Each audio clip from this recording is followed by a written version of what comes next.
नमस्कार, मैं doctor Suresh, assistant professor ABST। आज के इस वीडियो में हम GST में कंपोजिशन स्कीम पढ़ रहे थे। तो कंपोजिशन स्कीम क्या होती है, किस प्रकार वर्क करती है, एक व्यापारी को कौन सी स्कीम कंपोजिशन स्कीम किस परिस्थिति में अपना सकता है। अब कंपोजिशन स्कीम के में अपने एक प्रैक्टिकल क्वेश्चन करेंगे कि व्यापारी को नॉर्मल स्कीम या कंपोजिशन स्कीम में से दोनों में से कौन सी स्कीम अपनानी चाहिए। कई बार हमारे पास में एग्जाम में इस प्रकार की क्वेश्चन होते हैं कि एक व्यापारी को दोनों में से कौन सी स्कीम अपनानी चाहिए। तो अब इस क्वेश्चन को अपन सोल्व करके देखेंगे। आपकी स्क्रीन पर एक क्वेश्चन दिखाई दे रहा है। ये क्वेश्चन इस प्रकार है। श्री मंगल एक फुटकर व्यापारी है। श्री मंगल एक फुटकर व्यापारी है जो अंतिम उपभोक्ता को माल बेचता है। माल का कोई भी स्टॉक नहीं रखता है। जो अंतिम उपभोक्ता का माल बेचता है और माल पर का कोई भी स्टॉक अपने पास में नहीं रखता है। वित्त वर्ष 2019-20 की निम्न सूचनाएं हमारे पास हैं। Purchase of goods 80 lakh plus में GST, 80 लाख प्लस में GST। उसके बाद में sales at cost at fix filling price include GST at the rate of 5%, 90 lakh रुपए की। GST एक्ट के अनुसार विस्तृत लेखे रखने का व्यय 1,50,000 रुपये प्रति वर्ष होगा। यानी GST में जो हम सामान्य GST रखते हैं तो वो हमारे पास में जो एक्सपेंसेस होता है वो 1,50,000 रुपये होता है। जबकि कंपोजिशन स्कीम में वे ये घटकर एक्सपेंसेस घटकर 80,000 रुपये रह जाते हैं। दोनों विकल्पों में से एग्जाम्पल के तौर पे देखिए, दोनों विकल्पों में से एक्सपेंसेस 1 लाख रुपये प्रति वर्ष होता है।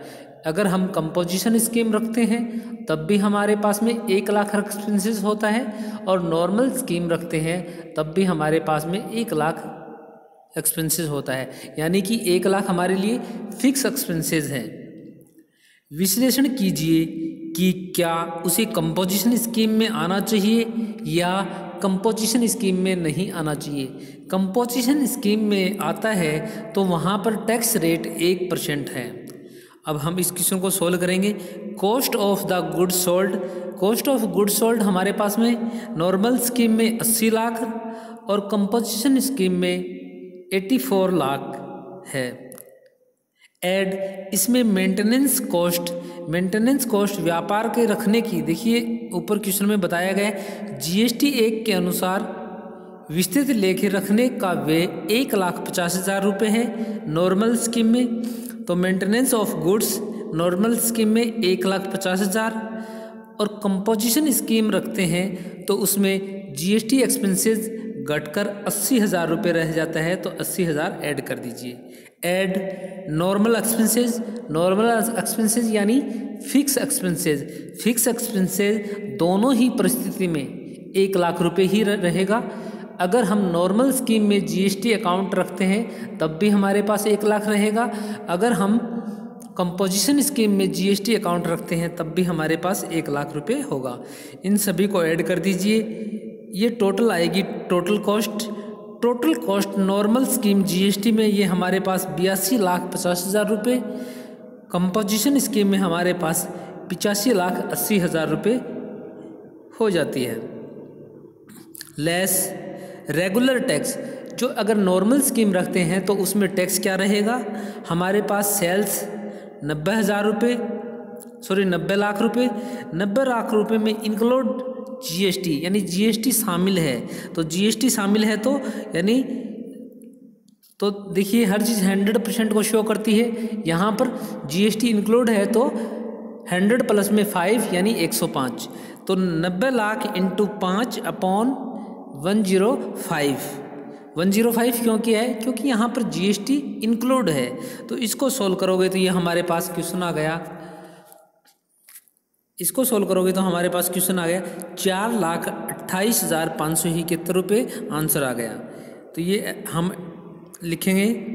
कंपोजिशन रेट में देखिए 1% तय किया गया है। हमारे पास सेल्स कितनी है 90 लाख, 90 लाख का 1% यानी 90,000, 90,000 हमने लिख दिया, स्क्रीन पर दिखाई दे रहा है। अब ये हमारे पास इसमें से सेल्स में से जो टैक्स आया उस टैक्स को लेस कर देंगे।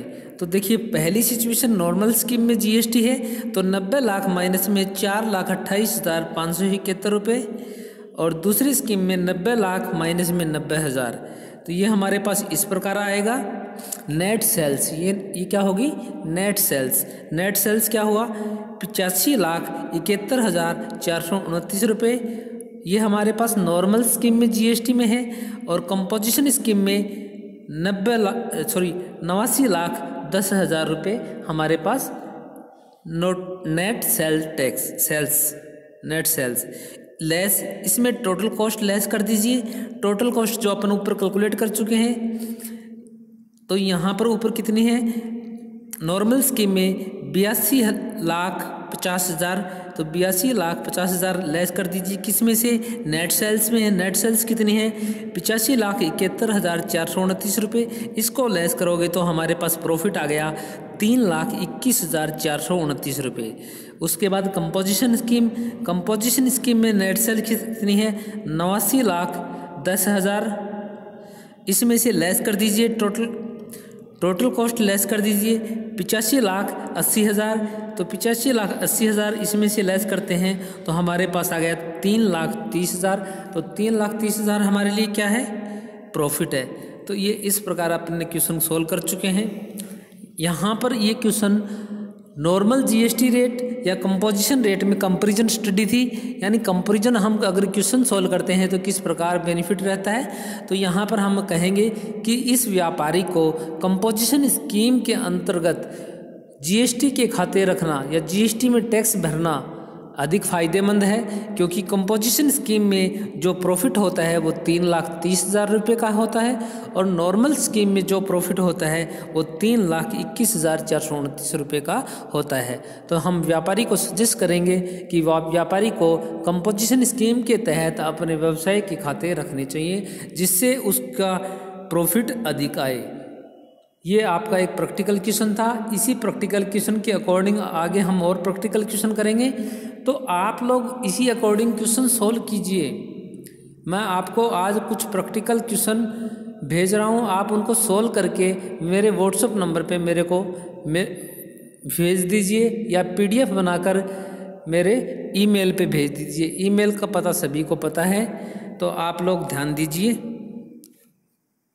और फिर भी अगर कहीं समझने में कोई परेशानी है तो मेरे व्हाट्सएप नंबर पे मेरे से संपर्क कर सकता है। Thank you.